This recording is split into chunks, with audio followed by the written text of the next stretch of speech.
ನಾನೇ ಕೆನ್ನೆ ಮೆಲ್ದ್ರು ತಪ್ಪಾಯ್ತು ಕದ. ಮೋದಿಗಿಂತ ಗೊತ್ತಿದ್ದವ್ರು ಯಾರಾದರೂ ಇದ್ದಾರಾ? ನಾನೇ ಕೆನ್ನೆ ಮೆಲ್ದ್ರು ತಪ್ಪಾಯ್ತು ಕದ.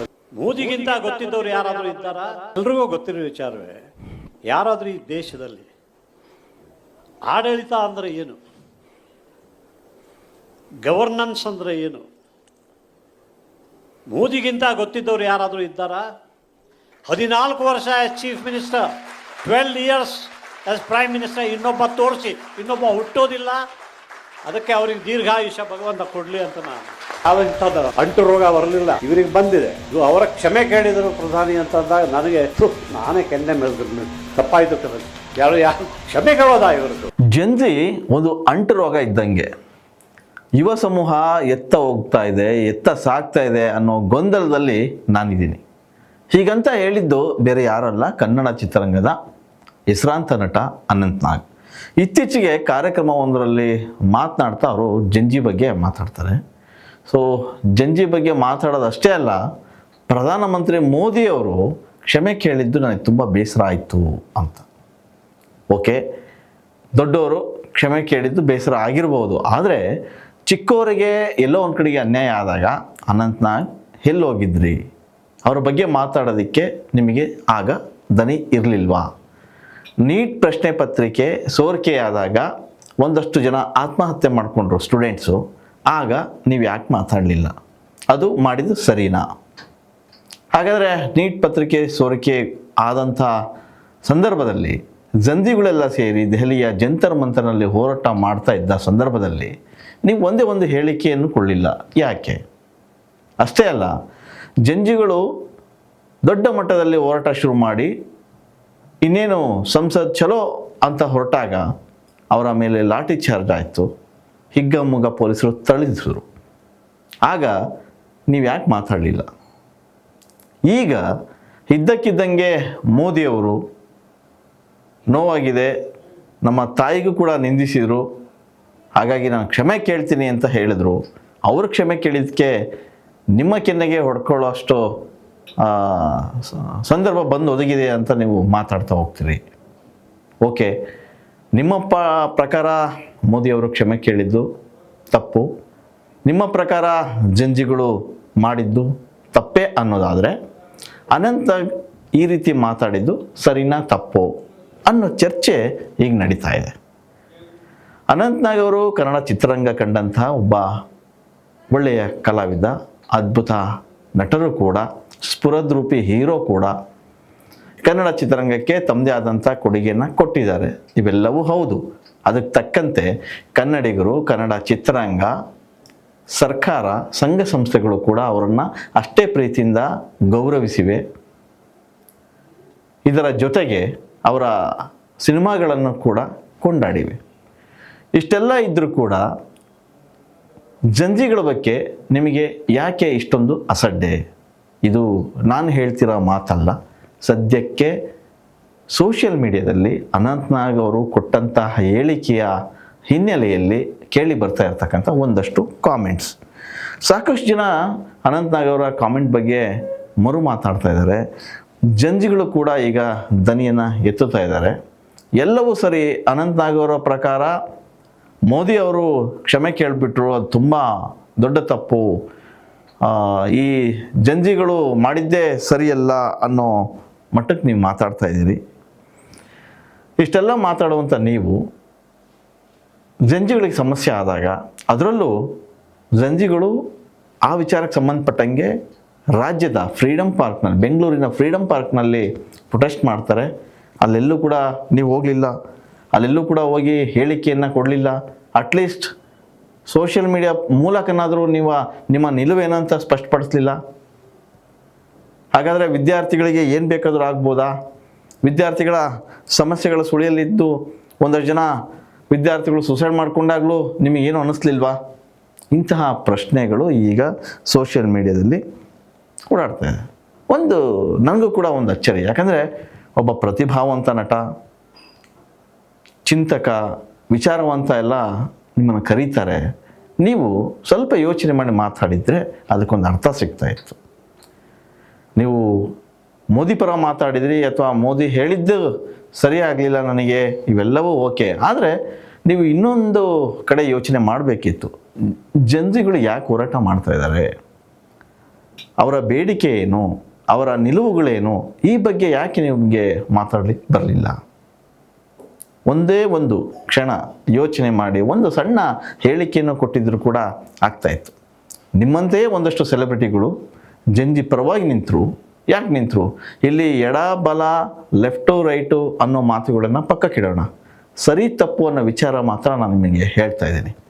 ನೀವು ನಿಮ್ಮ ಪ್ರಕಾರ ಜಂಜಿಗಳು ಮಾಡಿದ್ದು ತಪ್ಪೇ ಅನ್ನೋದಾದರೆ, ಅವರು ಸರ್ಕಾರ ಮಾಡಿದ್ದು ತಪ್ಪು ಮತ್ತು ಮೋದಿ ಪ್ರತಿಕ್ರಿಯೆ ಮಾಡದೇ ಇರೋದು ತಪ್ಪು ಅನ್ನೋದು ಅವರ ಪ್ರಕಾರ.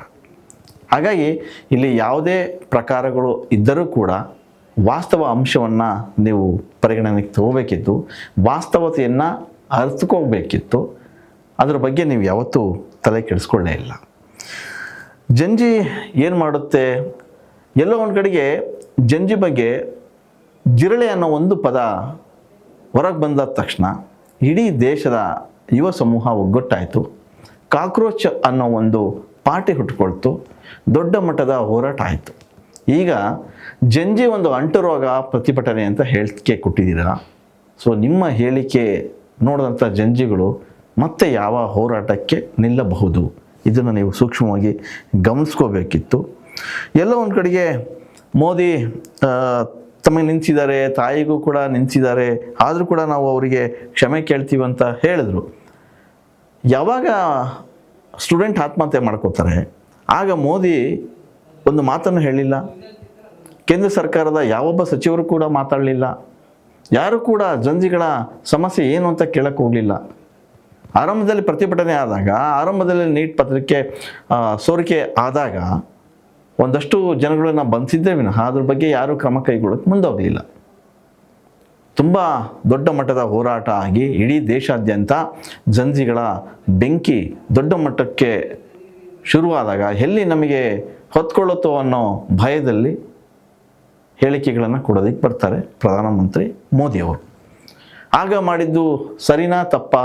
ಹಾಗಾದರೆ ಮೋದಿ ಕೆಳಲೇಬಾರ್ದಾಯ್ತಾ ನಿಮ್ಮ ಪ್ರಕಾರ? ಈ ರೀತಿಯ ಪ್ರಶ್ನೆಗಳು ಈಗ ಭಾಳಷ್ಟು ಜನ ತಮ್ಮ ತಮ್ಮ ಸೋಷಿಯಲ್ ಮೀಡಿಯಾದಲ್ಲಿ ಹಾಕ್ಕೊಂಡು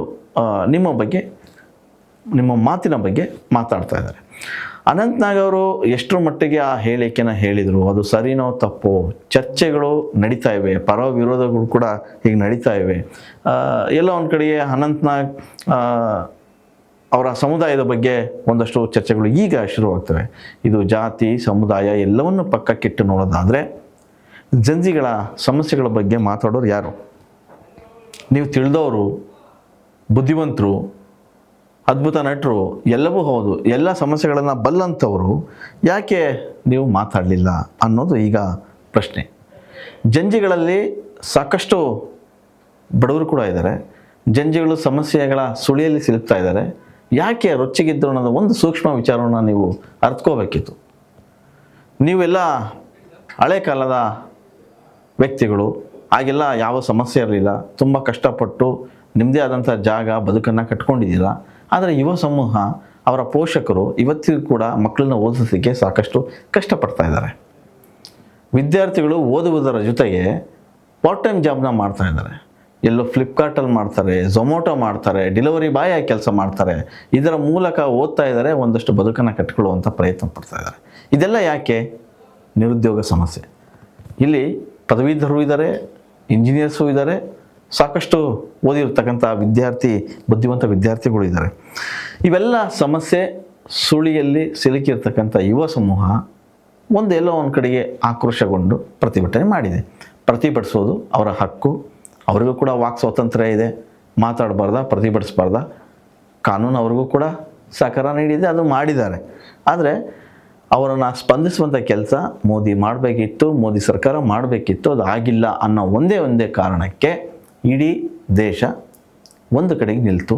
ಆಗ ಎಚ್ಚೆತ್ಕೊಂಡಂಥ ಮೋದಿಯವರು, ಯಾವತ್ತೂ ಒಂದು ಪ್ರೆಸ್ ಮೀಟ್ ಮಾಡಿದಂಥ ಮೋದಿಯವರು ರಾತ್ರೋರಾತ್ರಿ ಒಂದು ಫೇಸ್ಬುಕ್ ಲೈವ್ ಬರ್ತಾರೆ, ಫೇಸ್ಬುಕ್ ಮೂಲಕ ಒಂದು ಪೋಸ್ಟನ್ನು ಹಾಕ್ತಾರೆ.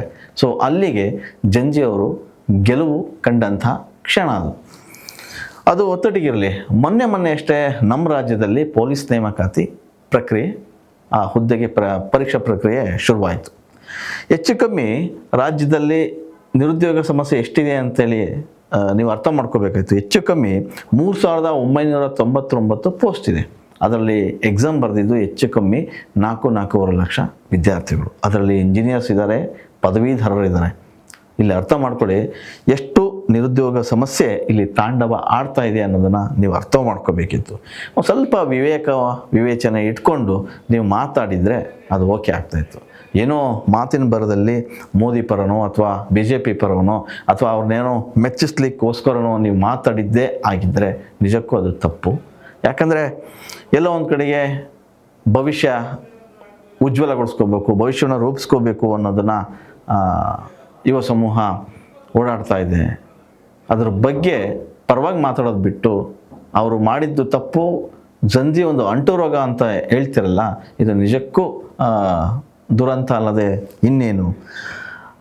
ಇನ್ನು ಸರ್ಕಾರದ ಬಗ್ಗೆ ನೀವು ಸ್ವಲ್ಪ ಯೋಚನೆ ಮಾಡಬೇಕು. ಈ BJP ಸರ್ಕಾರ ಬಂದಾಗ ಡಾಲರ್ ಎದುರು ರೂಪಾಯಿ ಮೌಲ್ಯ ಎಷ್ಟೈತೆ, ಈಗ ಮೊದಲು ಎಷ್ಟಿತ್ತು, ಉದ್ಯೋಗ ಎಷ್ಟು ಸೃಷ್ಟಿಯಾಗಿದೆ, ಇದ್ರ ಬಗ್ಗೆ ಯಾಕೆ ನೀವು ತಲೆ ಕೆಡಿಸ್ಕೊಂತಿಲ್ಲ? ಯೂನಿವರ್ಸಿಟಿ ಆಗಿರಲಿ, ಆಸ್ಪತ್ರೆ ಆಗಿರಲಿ, ಡ್ಯಾಮು, ಫ್ಯಾಕ್ಟ್ರಿ ಎಷ್ಟು ಹೊಸದಾಗಿ ನಿರ್ಮಾಣಗೊಂಡಿವೆ. ಹಿಂದೆ ಇದ್ದಂಥ ಆಸ್ಪತ್ರೆಗಳಾಗಲಿ ಅಥವಾ ಡ್ಯಾಮ್ಗಳಾಗಲಿ ಎಷ್ಟೊಂದು ನಿಂತಿವೆ. ಇದ್ರ ಬಗ್ಗೆ ಯಾಕೆ ನೀವು ಚರ್ಚೆ ಮಾಡೋಕ್ಕೆ ಹೋಗಲಿಲ್ಲ?